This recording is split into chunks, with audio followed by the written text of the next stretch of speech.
तो कल हम लोग बात कर रहे थे बेंथम पे, और बेंथम के बारे में हमने कहा था कि बेंथम उस युग में आए इंग्लैंड में जिसमें लाके कोडिफिकेशन की बात शुरू हुई, विधि का संहिताकरण ये शुरू हुआ। और कोई भी विचारक जिस समय आता है उस समय का उसके ऊपर बहुत प्रभाव पड़ता है। वो क्यों आया, इस बात का अर्थ होता है, उसके सारे चिंतन पर उसका प्रभाव दिखाई देता है। क्योंकि वो कोडिफिकेशन के समय में आए, इसलिए वो विधि का विज्ञान इस प्रकार निश्चित करना चाहते हैं ताकि उचित अर्थों में जो विधि का नियम है उस नियम को आचरण, ह्यूमन कंडक्ट जो है उसको रेगुलराइज करने वाले अन्य नियमों से अलग करके कोडिफाई ये किया जा सके। क्योंकि नैतिकता के नियमों का संहिताकरण ये अपेक्षित नहीं है। जो कुछ अपेक्षित है वो कानून के नियमों का संहिताकरण, कोडिफिकेशन ऑफ द लॉ ये अपेक्षित है। कोडिफिकेशन ऑफ द मोरालिटी ये नहीं करना है। And that is the reason why the Bentham has adopted the policy of utility. उन्होंने कहा कि उपयोगिता, जो उपयोगी है उसका अध्ययन ये होना चाहिए, और उपयोगी कानून का नियम इसका अध्ययन किया जाना है।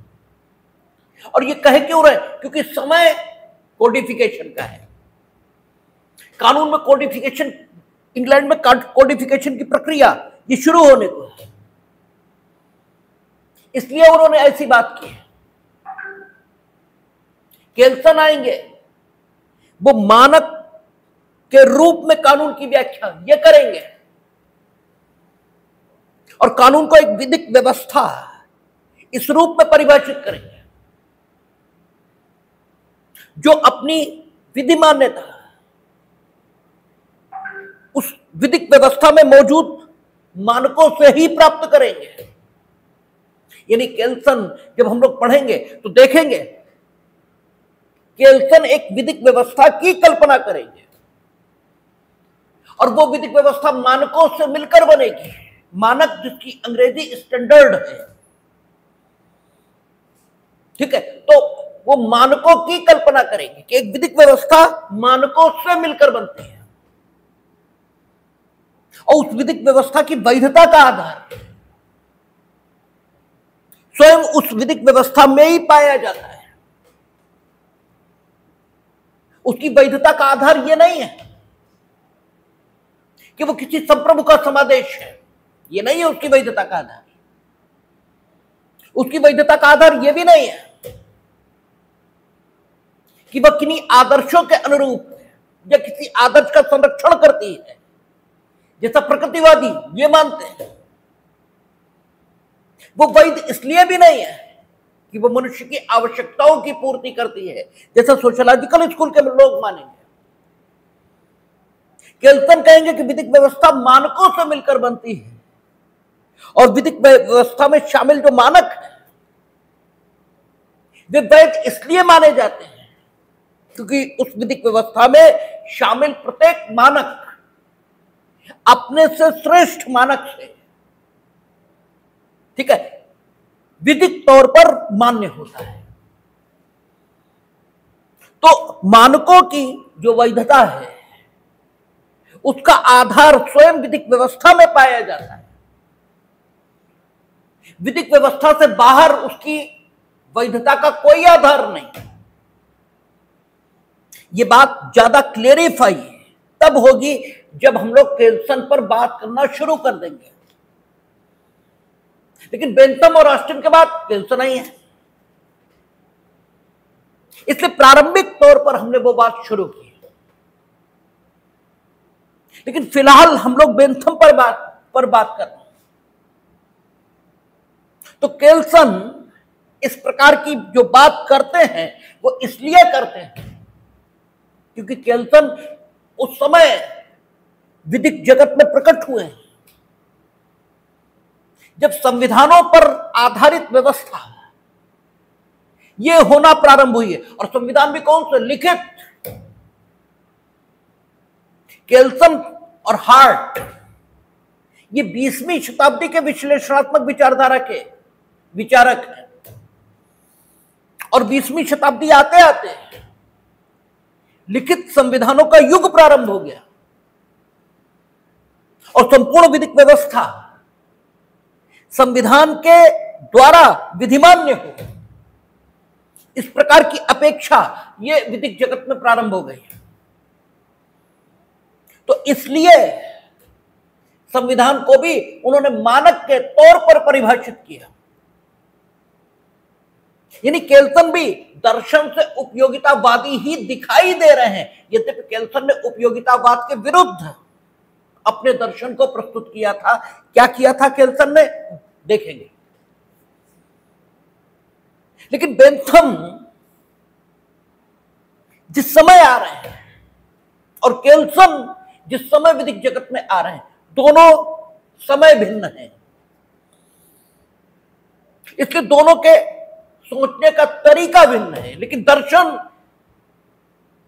दोनों का उपयोगितावादी है। यद्यपि केल्सन ये मानते नहीं है कि वे उपयोगितावादी है, बेंथम ये स्वीकार करते हैं कि वे उपयोगितावादी हैं। ये फर्क है।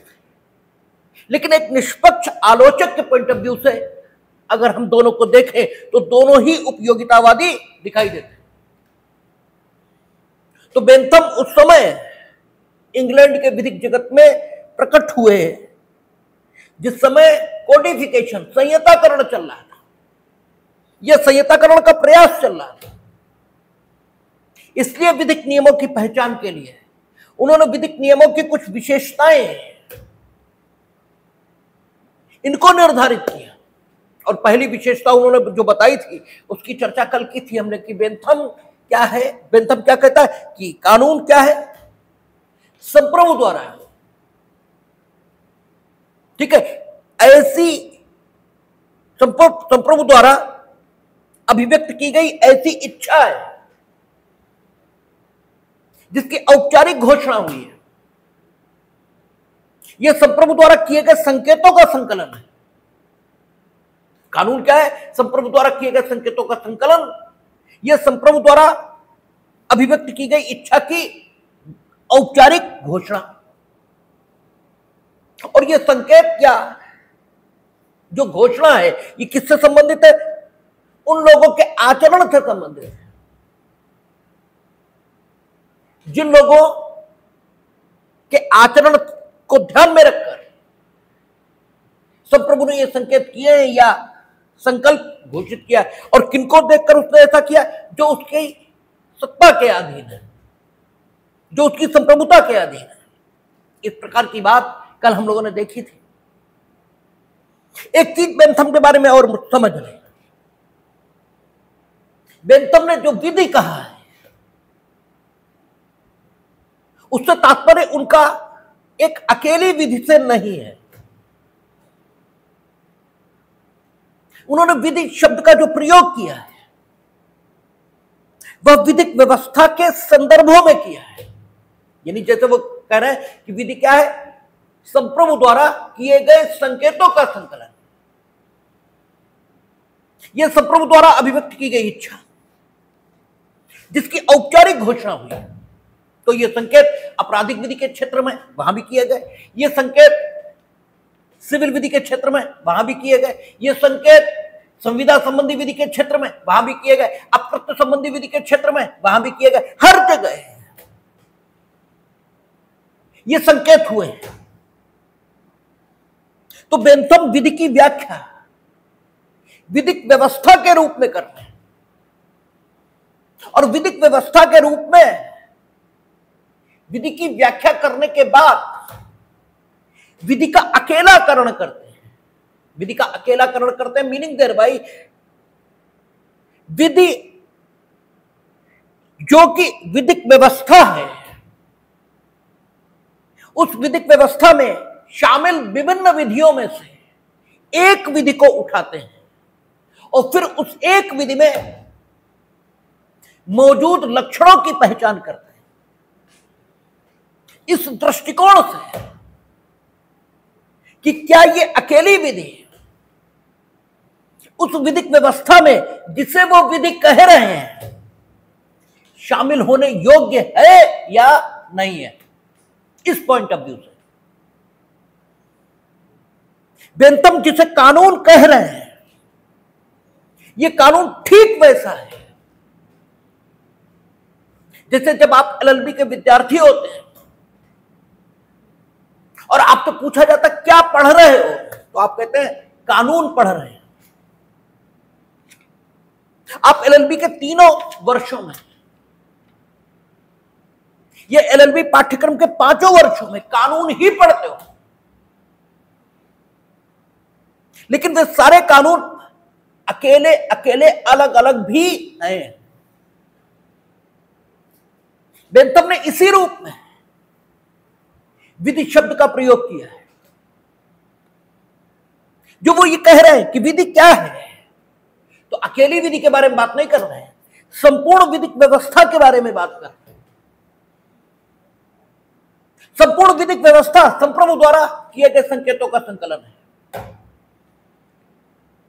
और संप्रभु द्वारा अभिव्यक्त की गई इच्छा की प्राधिकारिक घोषणा है और संपूर्ण विधिक व्यवस्था इसमें शामिल जितनी विधियां हैं वे सबकी सब उन व्यक्तियों के आचरण को रेगुलराइज करने के लिए संप्रभु द्वारा प्राधिकृत तौर पर घोषित की गई है जो उसकी संप्रभुता के अधीन है। और ये समस्त संकलन, समस्त संकेत और समस्त इच्छाएं उन निश्चित घटनाओं पर विश्वास करके व्यक्त की गई हैं जिन निश्चित घटनाओं के घटने की दशा में संप्रभु अपनी सत्ता के अधीन व्यक्तियों के आचरण को विनियमित करना चाहता है। यानी अगर किसी की संपत्ति आपके समक्ष रखी है तो आप उसे ले या न ले अनाधिकृत तौर पर, तो दूसरे की संपत्ति आपके समक्ष रखी होगी इस निश्चित घटना पर विश्वास करके इस घटना के घटित होने के समय आपके आचरण को किस प्रकार होना चाहिए इस बारे में संप्रभु ने अधिकृत तौर पर जो घोषित किया है वह विधि है। और इस प्रकार की घटनाएं केवल आपराधिक क्षेत्रों में नहीं घटेंगी बल्कि बहुत सारे क्षेत्रों में घटेंगी।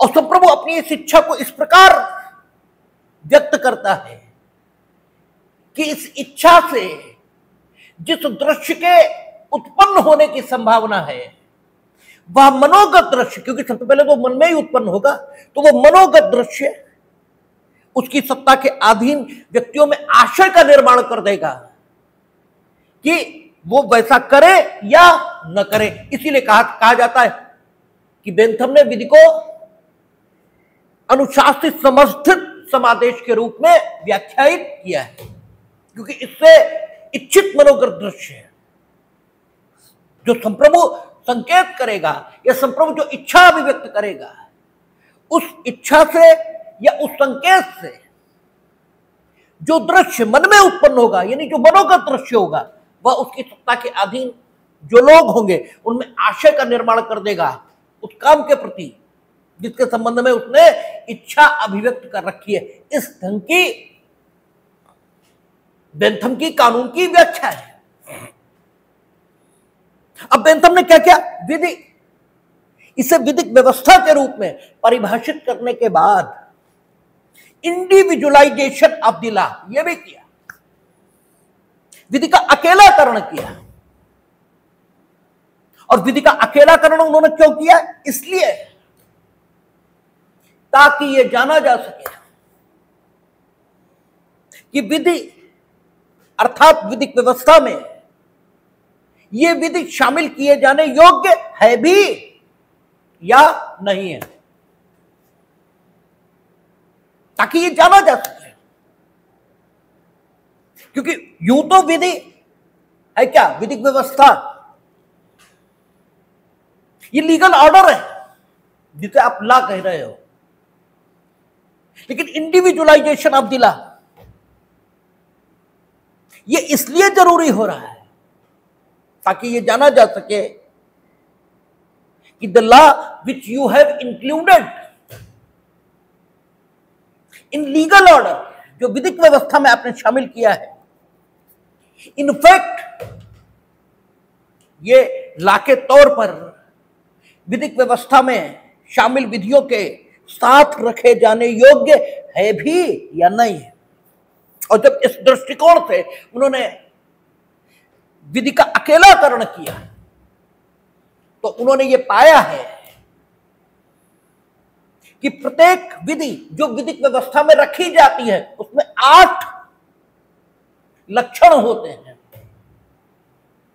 और जब 8 लक्षण होते हैं, क्योंकि उनके अध्ययन की पद्धति क्या है, आगमनात्मक और विश्लेषणात्मक, वो विधिक व्यवस्था का भी विश्लेषण करेंगे और विधिक भावार्थों का भी विश्लेषण करेंगे। संप्रभु कौन, ये भी बताएंगे, उसका विश्लेषण करेंगे। कहेंगे संप्रभु एक राजनीतिक समाज में पाया जाने वाला वो व्यक्ति और व्यक्ति निकाय है जो सबको आदेशित करता है किंतु खुद किसी से आदेशित नहीं होता। राजनीतिक समाज क्या है, वो समाज जो शासक और शासित में विभाजित है। ठीक है, तो वो विधिक भावार्थों का विश्लेषण ये भी कर रहे हैं और विधिक व्यवस्था इसका विश्लेषण ये भी कर रहा है। और अध्ययन की पद्धति क्या है, आगमनात्मक, इंडक्टिव मेथड लगा रहे हैं। और जब इंडक्टिव मेथड लगाएंगे तो जो व्यवस्था है उसके लक्षणों को आइडेंटिफाई करेंगे। अब व्यवस्था अर्थात विधिक व्यवस्था ये विभिन्न विधियों के समुच्चय योग से बनी है। और जब योग से बनी तो वे विधियां जो इस योग को निर्मित कर रही हैं, उनमें प्रत्येक विधि इस योग को निर्मित करने योग्य है या नहीं, ये जब वो जानने की कोशिश कर रहे हैं तो वो ये देख रहे हैं कि इस योग में जितनी विधियां शामिल हैं वे सबकी सब 8 लक्षणों से युक्त हैं। और जब 8 लक्षणों से युक्त है, इट मीन्स प्रिंसिपली आगमनात्मक पद्धति से यह निर्धारित किया जा सकता है कि विधि का नियम वो नियम होता है जो 8 लक्षण अपने में समेटे हो। अगर 8 लक्षण अपने में समेटे नहीं है तो फिर वो विधिक व्यवस्था में शामिल होने योग्य नियम नहीं है। अध्ययन की पद्धति कौन सी हुई, आगमनात्मक और विश्लेषणात्मक। आप किताब में जो कुछ पढ़ते हैं प्रैक्टिकली वो आपको दिखना चाहिए और तब अध्ययन संपूर्ण है, ऐसा कहा जाता है। अगर वो चीज दिखती नहीं है तो या तो अध्यापक में कमी है और या अध्येता में कमी है, दो में से एक में कमी तो है ही है। दिखना चाहिए कि बेंथम की पद्धति आगमनात्मक है और विश्लेषणात्मक है, तभी तो माना जाएगा। वे विधि के विज्ञान को निर्धारित कर रहे हैं, अर्थात विधि के बारे में विशिष्ट ज्ञान ये दे रहे हैं। और वो विशिष्ट ज्ञान काहे पर आधारित है, प्रयोग पर आधारित है, प्रयोगवादी विज्ञान है। वो सर्वेक्षण कर रहे हैं, निरीक्षण कर रहे हैं और फिर चीजों को निर्धारित कर रहे हैं। वो देखेंगे तो 8 लक्षण ये दिखाई दे रहे हैं। 8 लक्षण आपकी किताबों में खूब सारे लिखे हैं। ठीक है, कि प्रत्येक विधि यानी इंडिविजुअलाइजेशन ऑफ द लॉ अब उन्होंने कर लिया ना, तो प्रत्येक विधि का अर्थ हुआ विधिक व्यवस्था में शामिल एक विधि है। वो एक निश्चित सोर्स से उपलब्ध होती है, उसका एक निश्चित स्रोत है, ये उसका एक लक्षण है। दूसरा, वो निश्चित विषयों को लागू होती है। ठीक है, संविदा से संबंधित विधि, अपराध से संबंधित विधि, आपराधिक प्रक्रिया से संबंधित विधि, उसका एक निश्चित विषय है। ठीक है, तीसरा, उसका एक निश्चित उद्देश्य है। ठीक है ना, उद्देश्य क्या है, आप संविदा किस प्रकार करेंगे या आप साक्ष्य का प्रस्तुतिकरण किस प्रकार करेंगे, इसको निश्चित करना ये उद्देश्य। जो कुछ सुसंगत है सब प्रस्तुत नहीं कर देंगे। ये जो कुछ ग्राह्य है वो आवश्यक तौर पर सुसंगत भी हो, इसकी भी जरूरत नहीं। क्या सुसंगत है, क्या ग्राह्य है, क्या अग्राह्य है, इस सब का निर्धारण ये साक्ष्य विधि का उद्देश्य है। संविदाएं किस प्रकार की जाए, ये साक्ष्य विधि का, वो आपका संविदा विधि का उद्देश्य है। संपत्ति के अंतरण में किन बातों का ध्यान रखें, यह संपत्ति के अंतरण से संबंधित विधि का उद्देश्य है। क्योंकि आप संपत्ति से टीपीआर पढ़ते हैं, ट्रांसफर ऑफ प्रॉपर्टी एक्ट, 100 रुपए से कम मूल्य की संपत्ति है, ठीक है, मौखिक तौर पर उसका अंतरण यह भी हो सकता है, लेकिन 100 रुपए से अधिक की है तो चाहे बंधक करना हो, चाहे विक्रय करना हो, कुछ भी करना हो, ठीक है, लिखित और राष्ट्रीयकृत संविदा, और जो कि अनुप्रमाणित ये भी होनी चाहिए, तभी होगा, अन्यथा होगा ही नहीं। तो उद्देश्य ये भी हर विधि का होता है, एक निश्चित प्रकार के काम को करने का आदेश देना या निश्चित प्रकार के काम से विरत रहने का आदेश देना। ये विधि व्यवस्था में शामिल जितनी विधियां हैं उनका अकेलाकरण करने पर यह लक्षण प्रकट होता है। चौथा, सीमा। हर विधि की एक सीमा है, यानी वह निश्चित व्यक्तियों पर लागू होती है, निश्चित भूखंड पर लागू होती है,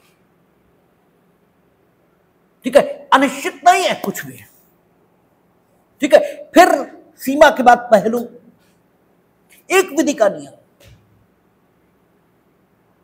कोई हत्या नहीं करेगा,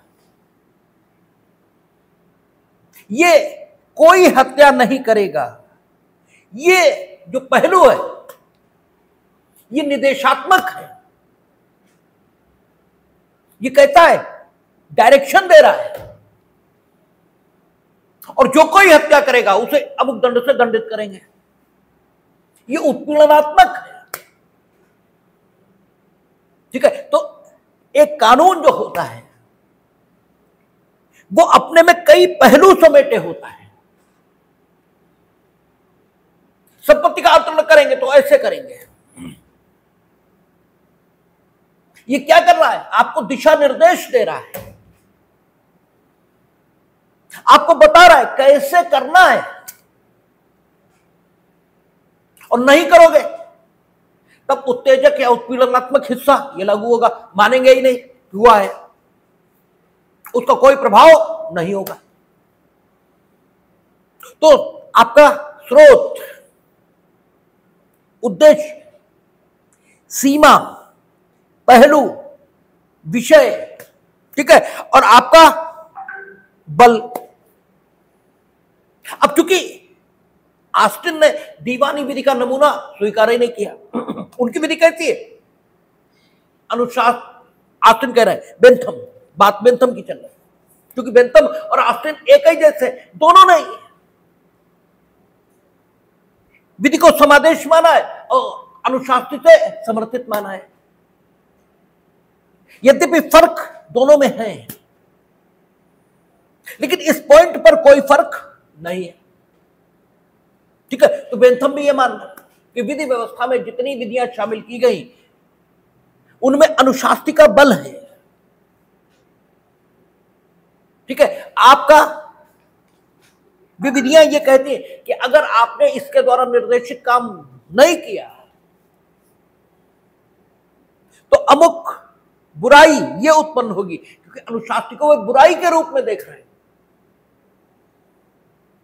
बुराई यानी जैसा आप होने देना नहीं चाहते, और जब नहीं चाहते तो कानून में फोर्स उत्पन्न नहीं होगा, कानून द्वारा निर्देशित काम या तो आप करेंगे या कानून द्वारा निर्देशित काम नहीं करेंगे। तो बल और औपचारिक उपांग, औपचारिक उपांग कि अगर आप ये नहीं करेंगे तो मुकदमा यहां करके आप उपचार पा सकते हैं, ये औपचारिक उपांग भी उसमें होते हैं। और अभिव्यक्ति, इसको घोषित किया जाता है, ठीक है। आप देखेंगे कोई कानून उठा के तो उसमें एक होता है ऑब्जेक्ट एंड रीजन, उसमें वो बताते हैं कि अमुक विधि को क्यों बनाया है, और प्रत्येक विधि का लक्षण है। अब इवन संविधान भी उठा लो तो उसमें भी उद्देश्य का है, बताते हैं संविधान काहे बनाया गया है। हम भारत के लोग भारत को एक संपूर्ण समाजवादी पद निरपेक्ष गणराज्य बनाने के लिए और भारत के सभी निवासियों को सामाजिक, आर्थिक और राजनीतिक न्याय, विचार, अभिव्यक्ति, विश्वास, धर्म और उपासना की स्वतंत्रता और उन सब में व्यक्ति की बंधुता सुनिश्चित करने वाली गरिमा, प्रतिष्ठा और अवसर की समता, ठीक है, राष्ट्र की एकता और अखंडता को सुनिश्चित करने वाली बंधुता, ये सब उत्पन्न करने के लिए, ठीक है, संविधान बनाया गया। तो इसलिए बनाया गया तो संविधान इस प्रकार का बनना चाहिए ना, यानी ये इसकी अभिव्यक्ति जिस लिए की गई वह अभिव्यक्ति होनी चाहिए ना, तो वह अभिव्यक्ति कानूनों में पाई जाती है, जिसलिए ऑब्जेक्ट एंड रीजन में उन्हें बनाने की घोषणा ये की गई है।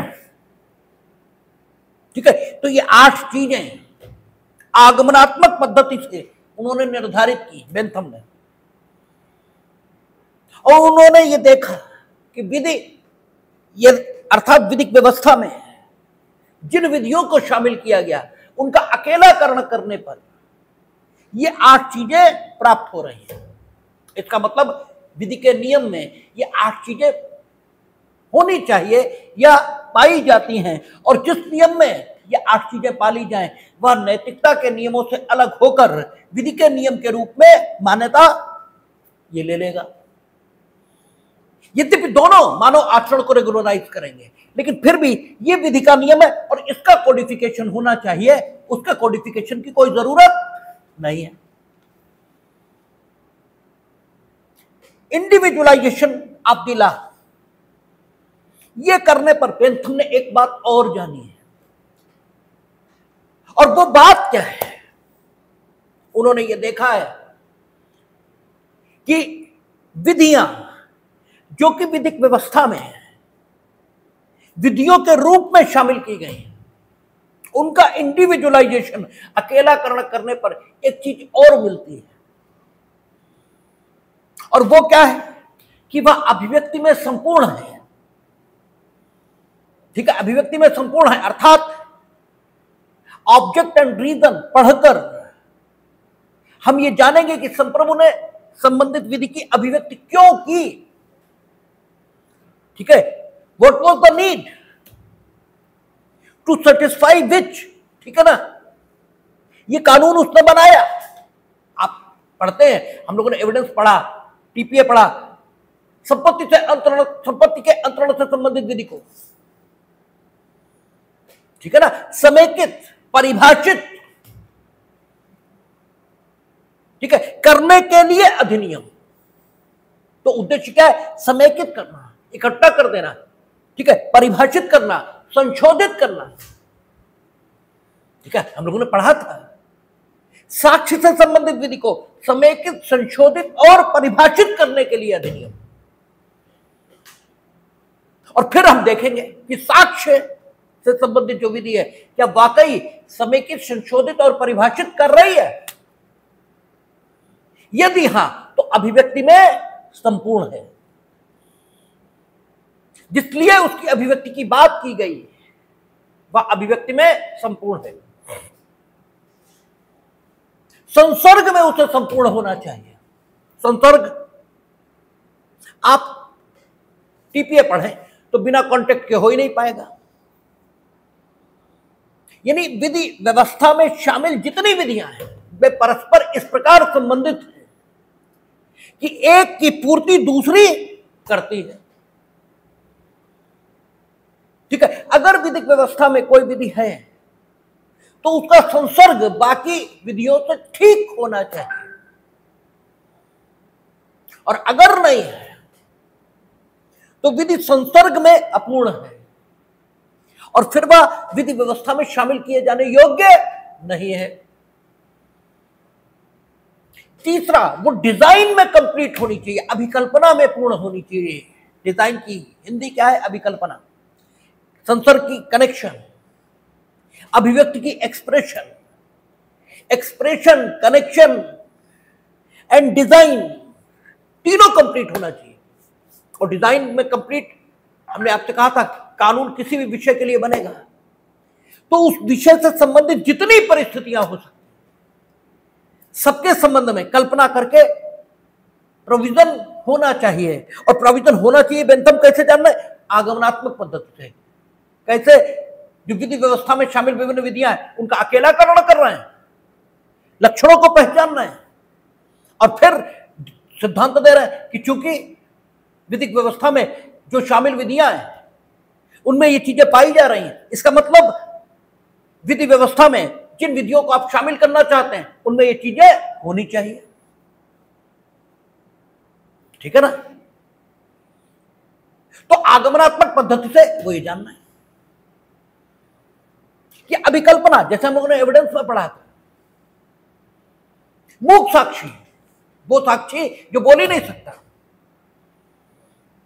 तो उन्होंने कहा कि जिस तरह से वह अपने साक्ष्य को बोधगम्य बना सके, यथा लिखकर या संकेतों द्वारा या अन्य किसी तरीके से, तीनों बातें कही।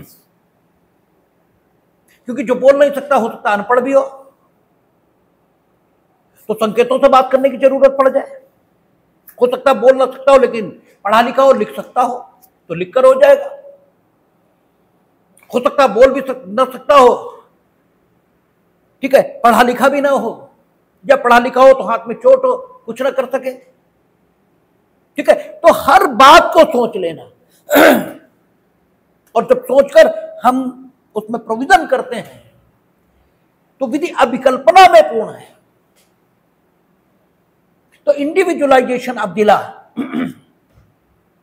ये जो किया जाता है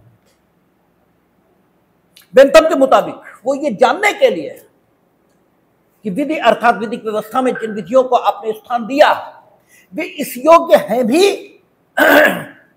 या नहीं है। बेंथम और ऑस्टिन ये जहां पर भिन्न है उसमें एक भिन्नता यह भी है कि बेंथम विभक्त संप्रभुता इसकी बात करते हैं। वो ये कहते हैं कि एक विधिक व्यवस्था में एक से अधिक संप्रभु हो सकते हैं। जैसे जब विधायिका ने अपनी विधि के माध्यम से किसी को अधिकृत कर दिया कि वो कानून बनाए, तो वो जो कुछ बनाएगा वो क्या कहलाएगा? डेलीगेटेड लेजिस्लेशन, प्रत्यायोजित विधायन। उसका नाम क्या होता है? Delegated legislation. लेकिन कानून है वो भी, और जब कानून है तो जो आदेशित कर रहा है वो संप्रभुता की ताकत का उपयोग ये तो कर ही रहा, लेकिन वो जितनी शक्ति उसे दी गई है उससे ज्यादा का उपयोग नहीं कर सकता। और उससे ज्यादा का उपयोग करेगा तो वो जो कुछ बनाएगा उसका आदतन अनुपालन ये जनता नहीं करेगी।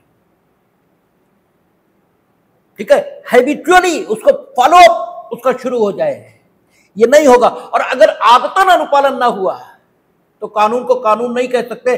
बेंथम और ऑस्टिन दोनों के मुताबिक कानून के कानून हो जाने की जो शर्त है वो ये है कि संप्रभु समादेशित करे और जो कुछ समादेशित करे वह उसके समादेश के अधीन लोग आदतन अनुपालित करें। इनमें से एक बात की भी कमी हो गई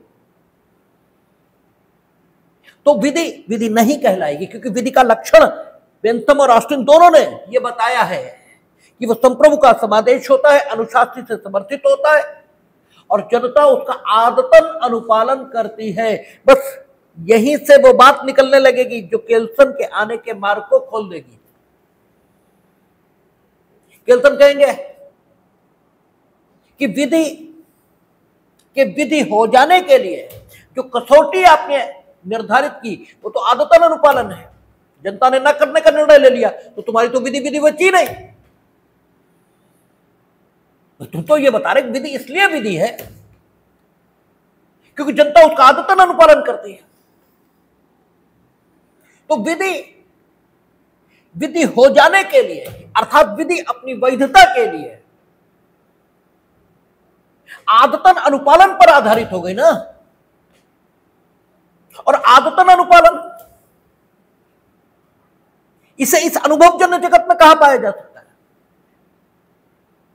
आदतन अनुपालन हम कहें दिखाओ तो कहां दिखा दोगे भाई? और आदतन अनुपालन करते क्यों? अनुशास्ति के भय से। तो भय क्या है? मनोवैज्ञानिक तत्व। भय क्या है? भय, प्रेम, ईर्ष्या, द्वेष, ये मन के भाव है ना। भय भी दिखाया नहीं जा सकता। तो विधि की वैधता का स्रोत ये इस अनुभवजन्य जगत में कहां रहा? ये तो बोध के जगत में पहुंच गया। ये तो फिर नेचुरलिस्टों जैसी बात हो गई। वो भी तो विधि की वैधता का स्रोत वहां बता रहे। बस तुमने उनमें फर्क ये कि वो आदर्श उसे विधि की वैधता का स्रोत बता रहे हैं, और तुम भय इसे बता रहे हो और आदतन अनुपालन को बता रहे हो। फर्क तो सिर्फ इतना ही, बाकी तो कोई फर्क रहा नहीं। ये वो चीज है जो केल्सन के आने के रास्ते को खोलेगी। कैसे होगा, क्या होगा, देखेंगे। लेकिन बेंथम का संप्रभु राजनीतिक समाज में पाया जाता है, और राजनीतिक समाज वो है जो शासक और शासित में विभाजित है। इस संप्रभु की विशेषता ऑस्टिन के संप्रभु के समान यही है कि सबको समादेश देता है, खुद समादेशित नहीं होता। लेकिन ऑस्टिन और बेंथम में फर्क आ जाता है। ऑस्टिन का संप्रभु एक है, ठीक है, विभक्त नहीं है। और जो बेंथम का संप्रभु है यह विभक्त भी हो सकता है। ये बेंथम और ऑस्टिन में फर्क है। बेंथम अनुशास्ति में इनाम को शामिल मानते हैं, ऑस्टिन केवल दंड इसे शामिल मानते हैं, इसके अलावा कुछ भी शामिल नहीं मानते। शेष बेंथम भी संप्रभु के समादेश को ही कानून मानते हैं, और ऑस्टिन भी संप्रभु के समादेश को ही कानून मानते हैं। ठीक है ना? ऑस्टिन बेंथम के समान उस विधि का अध्ययन करना चाहते हैं जिसे ठीक ठीक विधि कहा जाता है। यह ऑस्टिन की एक नई परिभाषा है। ऑस्टिन कहते हैं हम उसका अध्ययन करेंगे जो ठीक ठीक विधि है। अब जो तो और वो क्या कर रहे हैं बेंथम कि किसे हम विधि के तौर पर माने, किसे हम विधि के तौर पर जाने। तो विधि के पहचान के नियम वैज्ञानिक तौर पर निर्धारित करना चाहते हैं। ये बेंथम का उद्देश्य है, और लगभग यही उद्देश्य ऑस्टिन का है। ऑस्टिन कहते हैं कि हम उस विधि की खोज करेंगे जिसे ठीक ठीक विधि कहा जाएगा। तो जिसे ठीक ठीक विधि कहा जाएगा, इसका मतलब ठीक ठीक जो विधि है उसके अलावा भी विधि है। तभी तो पहचान करनी कि ठीक ठीक विधि जो कही जा रही है उसका अध्ययन करेंगे, और ठीक ठीक जो विधि कही जाएगी उसका ही अध्ययन ऑस्टिन करना चाहते हैं। ये ऑस्टिन की जो किताबें हैं उनके नामों से ही स्पष्ट है। वो क्या कहते हैं? Lectures on jurisprudence. ये ऑस्टिन की किताब का नाम है, ठीक है ना, कि लेक्चर्स ऑन जूरिस्प्रूडेंस। और दूसरी प्रोविंस ऑफ जूरिस्प्रूडेंस डिटरमिन्ड, ठीक है ना। ये आपका ऑस्टिन की किताब का नाम है, the province of jurisprudence determined. और बेंथम का भी लगभग ऐसा ही है, the limits of jurisprudence defined. विधि शास्त्र की सीमाओं की व्याख्या ये बेंथम है। और the province of jurisprudence determined, यानी जूरिस्प्रूडेंस की सीमाएं निश्चित कर दी गई हैं, ये ऑस्टिन है। तो भाव में तो दोनों बातें एक है। और ऑस्टिन कहते हैं द लेक्चर्स ऑन जूरिस्प्रूडेंस, यानी जो ठीक ठीक जूरिस्प्रूडेंस उस पर हमारा लेक्चर हो रहा है, उसके अलावा किसी बात पर नहीं। बेंथम की और किताबें, a fragment on government, introduction to the principles and morals of the legislation, ठीक है, comment on commentaries, book of fallacies. और ऑस्टिन की दो ही है, the province of jurisprudence determined और लेक्चर्स ऑन जूरिस्प्रूडेंस। लेकिन सारी बातों को आप देखें तो वो कहते हैं the limits of jurisprudence defined, और ये कहते हैं the province of jurisprudence determined, तो बात भाव में एक ही हो जाती है। तो ऑस्टिन भी ठीक ठीक जो विधि है उसका अध्ययन करना चाहते हैं, तो ठीक ठीक विधि इसका अध्ययन करना चाहते हैं, मतलब इसके अलावा भी होते हैं। तो ऑस्टिन ने विधियों के 4 प्रकार बताए हैं, 4 प्रकार की विधियां उन्होंने बताई। सबसे पहले उन्होंने कहा ईश्वरीय विधि यह होती है। फिर उन्होंने कहा कि वह विधि जिसे ठीक ठीक विधि कहा जा सकता है, अर्थात विध्यात्मक विधि, अर्थात अधिनियमित विधि, अर्थात पॉजिटिव लॉ, अर्थात जिसे आप कानून के रूप में जानते हो वो। ठीक है, पहली ईश्वरीय विधि है, दूसरी ठीक ठीक जो विधि कही जाएगी वो, और तीसरी निश्चयात्मक नैतिकता, ये कहा है उन्होंने। और चौथी उन्होंने कहा कि लाक्षणिक या अलंकारिक विधियां, यानी जिनमें विधि का लक्षण है। विधि का लक्षण यह है क्या? विधि का लक्षण है विधि सार्वभौमिक तौर पर लागू होती है, सब पर लागू होती है, सब जगह लागू होती है। तो कुछ लाक्षणिक विधियां हैं या अलंकारिक विधियां, यानी कि फिगर ऑफ स्पीच, अलंकार के तौर पर, बोलने के जो अलंकार हैं उनके तौर पर विधि कह दिया गया है, इसलिए क्योंकि वो विधि जैसी लग रही है, सादृश्य है उनमें विधियों से। ऐसी कौन सी विधियां? प्राकृतिक विज्ञानों की विधियां, ठीक है ना, जैसे गुरुत्वाकर्षण का सिद्धांत, ये प्राकृतिक विज्ञान, ठीक है ना, उसका सिद्धांत है और वो सब जगह लागू हो रहा है। पृथ्वी पर कोई ऐसी जगह नहीं है जहां गुरुत्वाकर्षण का सिद्धांत लागू न होता हो। तो गुरुत्वाकर्षण का सिद्धांत जो है उसमें विधि का लक्षण है, जैसे विधि सर्व जगह लागू होती है ऐसे ही वो भी लाक्षणिक विधि है। ऑस्टिन उसे ठीक ठीक विधि नहीं मानना है। ठीक ठीक विधि अर्थात वो विधि जो एक विधि शास्त्री के अध्ययन की विषय वस्तु बननी चाहिए, वो नहीं मानना है, लेकिन उसमें विधि का लक्षण ये देख रहे हैं। दूसरा ईश्वरीय विधि है। ईश्वरीय विधि का उल्लंघन कोई नहीं कर सकता, कोई नहीं कर सकता। मीनिंग दैट भाई आप पूजा जैसे करनी होती वैसे ही करते हैं, वैसे न करें ये होता ही नहीं। तो आप ठीक ठीक जो विधि कही जाती उसी के समरूप है ईश्वरीय विधि। ईश्वरीय विधि कैसी है? समरूप है किसके? ठीक ठीक कही जाने वाली विधि के, उसके जैसी है, लेकिन ठीक ठीक कही जाने वाली विधि नहीं है, ठीक है ना।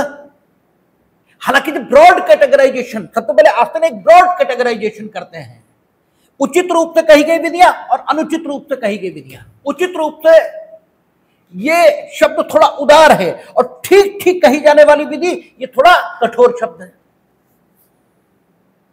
तो उचित रूप से कही जाने वाली विधियों में तो वो ईश्वरीय विधि को रख देते हैं, क्यों? ईश्वर उनका समादेशक है और सबको समादेशित उसने किया और ईश्वर के अधीन सब हैं, ठीक है ना। तो वो उचित रूप से कही जाने वाली विधियों में तो उसे रख देते हैं ईश्वरीय विधि को, लेकिन ठीक ठीक कही जाने वाली विधियों में शामिल नहीं करते हैं, ठीक है। और अनुचित रूप से कही जाने वाली विधियां, इसमें दोनों को शामिल कर देते हैं, निश्चयात्मक नैतिकता और लाक्षणिक विधियां, वे विधियां जिनमें लक्षण है विधि का, ठीक है। तो ठीक ठीक कही जाने वाली विधि, इसका अध्ययन वो करना चाहते हैं। क्यों? ये उनके किताबों के नाम से स्पष्ट है। क्या कहते हैं? The limits of jurisprudence determined, ठीक है, लिमिट्स नहीं, the province of jurisprudence determined, the limits of jurisprudence defined, ये तो बेंथम है, ठीक है। तो ऑस्टिन 4 प्रकार की विधियों की कल्पना कर रहे हैं। एक ईश्वरीय विधि है, दूसरी निश्चयात्मक, ठीक है, दूसरी ठीक ठीक कही जाने वाली विधि, तीसरी निश्चयात्मक नैतिकता।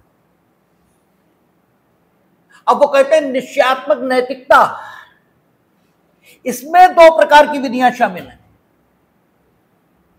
एक निश्चयात्मक नैतिकता में वो विधि शामिल है जो सिर्फ मत या मनोभाव पर आधारित है, और इसे वो नैतिकता का नियम बता रहे हैं। इसे वो नैतिकता का नियम कहते हैं, ये मत और मनोभाव पर आधारित है। आप उसे ठीक समझते हैं, हम नहीं ठीक समझते।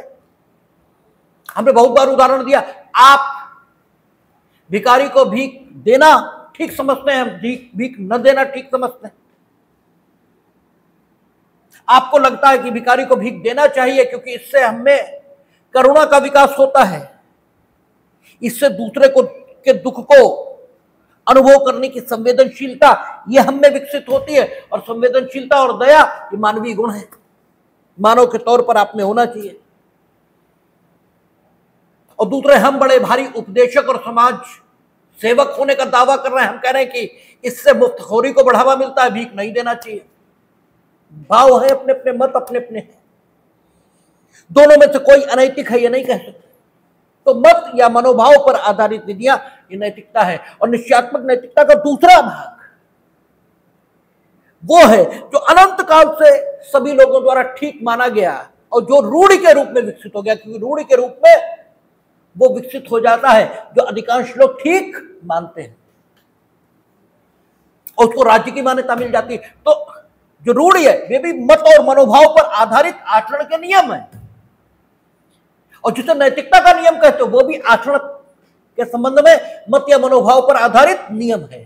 तो रूढ़ि यानी निश्चयात्मक नैतिकता का वह भाग जिसे राज्य की मान्यता मिल गई है, उसे वो ठीक ठीक कही जाने वाली विधि में शामिल कर देते हैं, और शेष उसे मत या मनोभाव पर आधारित विधि अर्थात नैतिकता मानते हैं, और कहते हैं घनिष्ठता के पॉइंट ऑफ व्यू से ठीक ठीक कही जाने वाली विधि से संबंधित है।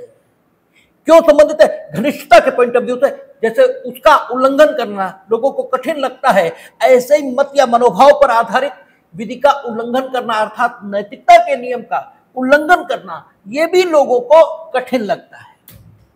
हालांकि लोग अपने माँ बाप को भी मारते हैं, लेकिन सामान्य तौर पर नहीं मारते, ये उन्हें कठिन लगता है, भले ही नितांत असहमत हो उनके साथ। ठीक है, घनिष्ठता के पॉइंट ऑफ व्यू से मत या मनोभाव पर आधारित विधियां ये ठीक ठीक कही जाने वाली विधियों से संबंधित होती हैं, और समरूपता इसके पॉइंट ऑफ व्यू से वे ईश्वरीय विधियों से ठीक है संबंधित होती है। ठीक है ना, तो ठीक ठीक कही जाने वाली विधि अलग है। ठीक है, और फिर दूसरा ब्रॉड कैटेगराइजेशन ले, वो कौन सा है? अनुचित रूप से कही गई विधियां, तो लाक्षणिक विधियां हैं उनमें। और लाक्षणिक विधियां ये कौन सी है? जैसे प्राकृतिक विज्ञान के जो सिद्धांत और विधियां, जैसे गुरुत्वाकर्षण आदि का सिद्धांत। ठीक है, तो ये लाक्षणिक विधियां। और निश्चयात्मक नैतिकता जिसमें वो तीन को शामिल मानते हैं, संवैधानिक विधि, ठीक है, कन्वेंशनल लॉ, अभिसमयात्मक विधि, और अंतरराष्ट्रीय विधि, तीनों को शामिल मानते हैं। और इनके बारे में कहते हैं ये अनुचित रूप से कही गई विधियां हैं, ये वास्तव में विधियां नहीं है, इनमें सिर्फ विधि का लक्षण है। ठीक है, इनमें सिर्फ विधि से सादृश्य है। कौन सी विधि से? जिसे ठीक ठीक विधि कहा जा सकता है, उससे सादृश्य। सादृश्य यानी उसके जैसे दिखती जरूर है नहीं। ठीक है, तो ये ऑस्टिन की व्याख्या है। ऑस्टिन ने कहा है संप्रभु का समादेश है जो अनुशासित से समर्थित है। तो समादेश कहते किसको? ठीक है ना, ये लोग विश्लेषणात्मक विचारधारा के लोग हैं, तो हर विधिक भावार्थ का ये विश्लेषण देंगे। कोई ऐसा विधिक भावार्थ नहीं बचेगा जिसका ये विश्लेषण न दे। तो कहते हैं संप्रभु का अर्थ है, वो सॉरी समादेश का अर्थ है। संप्रभु तो उन्होंने बता ही दिया। ठीक है, ऑस्टिन और बेंथम में संप्रभु के दृष्टिकोण से फर्क क्या है? इनका संप्रभु एक है, उनका विभक्त हो सकता है। उनका संप्रभु राजनैतिक समाज में पाया जाता है और ऑस्टिन का स्वतंत्र राजनैतिक समाज में पाया जाता है। यह भी फर्क है। इनका स्वतंत्र राजनैतिक समाज में पाया जाएगा, उनका राजनैतिक समाज में पाया जाएगा। ठीक है। अच्छा, ऑस्टिन ये कह रहे समादेश क्या है, तो कहते हैं समादेश का अर्थ है जब एक बुद्धिमान मनुष्य दूसरे बुद्धिमान मनुष्य के लिए आचरण का कोई निर्देश इच्छा के रूप में जाहिर करे, तो उसकी यह इच्छा समादेश कहलाती है। और इच्छा शब्द का जानबूझकर प्रयोग है, क्योंकि इच्छा ऐच्छिक है, हमारा मन आएगा तो करेंगे। क्योंकि ये दोनों संप्रभु पर किसी प्रकार की सीमा ये स्वीकार नहीं करते, इसलिए संप्रभु की इच्छा उसी को कानून बताएंगे, क्योंकि इच्छा इच्छित है, इच्छा ऐच्छिक है, उस पर किसी का नियंत्रण नहीं। और ये लोग संप्रभु पर किसी प्रकार का नियंत्रण स्वीकार नहीं करते। हां, बेंथम और ऑस्टिन थोड़ा डिफर यहां भी हैं। बेंथम ये स्वीकार करते हैं कि संप्रभु स्वयं नैतिकता के नाते या अन्य तरीके से जो सीमाएं अपने ऊपर स्वयं स्वीकार कर ले, वे सीमाएं रहेंगी। या जनता आदतन अनुपालन करने से इनकार कर दे तो भी सीमा आ जाती है संप्रभु पर। यानी वो ऐसा कानून बनाएगा तो वही भी नहीं होगा, क्योंकि आदतन अनुपालन यही उसकी विधिमान्यता का लक्षण है। ऑस्टिन इसको स्वीकार नहीं करते। ठीक है, आदतन अनुपालन जनता को करना ही होगा। आदतन अनुपालन न करके संप्रभु के समादेश को समादेश होने से रोके जनता, ये ऑस्टिन स्वीकार नहीं करते। ठीक है, तो ऑस्टिन इस दृष्टिकोण से भी भिन्न है। समादेश की व्याख्या कर रहे हैं कि समादेश ऐसी इच्छा है जो एक बुद्धिमान मनुष्य दूसरे बुद्धिमान मनुष्य के आचरण के लिए अभिव्यक्त करता है। तो ये समादेश तो उन लोगों के लिए भी आप जारी कर सकते हो जो व्यक्तिगत तौर पर आपसे अधीनस्थता की स्थिति में है। व्यक्तिगत तौर पर आपके अधीनस्थता की स्थिति में कौन कौन है? आपके आश्रित, आपके बच्चे, आपका नौकर, ये व्यक्तिगत तौर पर आपकी अधीनस्थता की स्थिति में है। इनके लिए आप समादेश जारी कर सकते हो, क्योंकि इनके लिए आप ऐसी इच्छा अभिव्यक्त कर सकते हो जो इनके आचरण के संबंध में है। और आप भी बुद्धिमान मनुष्य हो, वो भी पागल थोड़ी है, वो भी बुद्धिमान। यहां बुद्धिमान का अर्थ जीनियस थोड़ी है, यहां बुद्धिमान का अर्थ है सामान्य बुद्धि का मनुष्य जो अपने हित या अहित का निर्णय कर सकता है। ठीक है, तो वो तो आप भी कर सकते हो। तो समादेश आप भी उन लोगों को जारी कर सकते हो जो आपसे व्यक्तिगत तौर पर अधीनस्थता की स्थिति में है। लेकिन क्या यह समादेश उनके लिए कानून होगा? ऑस्टिन कहते हैं नहीं, नहीं होगा। यह समादेश तो है, लेकिन उस ढंग का नहीं है तो ठीक ठीक कही जाने वाली विधि के अंतर्गत इसको ला दे, वैसा नहीं है। क्यों? इसमें बंधन वाला नियम शामिल नहीं है, ये कर्तव्य को उत्पन्न नहीं कर रहा है, और ऐसे कर्तव्य को जिसका पालन न करने पर दंड मिले, ये नहीं उत्पन्न कर रहा है। ये कर्तव्य तो उत्पन्न कर रहा है, लेकिन वो कर्तव्य बंधन युक्त कर्तव्य, अर्थात उसका अपालन होने की दशा में दंड मिले, ऐसा नहीं हो रहा। इसलिए समादेश है, किंतु ये कानून नहीं है। ये यूं कहें ठीक ठीक कही जाने वाली विधि के अंतर्गत नहीं आता। ठीक है ना। इसके अलावा ऑस्टिन ने यह भी कहा है कि सारे समादेश कानून नहीं होते। एक तो ये समादेश कानून नहीं होते जो लोग अपनी व्यक्तिगत अधीनस्थता की स्थिति में जो लोग होते हैं उनके लिए जारी करते हैं, और दूसरा वे समादेश जो कि संप्रभु द्वारा ही जारी हैं लेकिन विशिष्ट समादेश की परिभाषा में आ रहे हैं, वे भी ठीक ठीक कही जाने वाली विधि के अंतर्गत नहीं आते। ठीक है, ऐसे समादेश कौन से होते हैं जिन्हें विशिष्ट समादेश कह रहे हैं? तो ऐसे समादेश जो संपूर्ण समाज को जारी है, जो सामान्य तौर पर जारी है किंतु एक विशेष समय के लिए जारी है।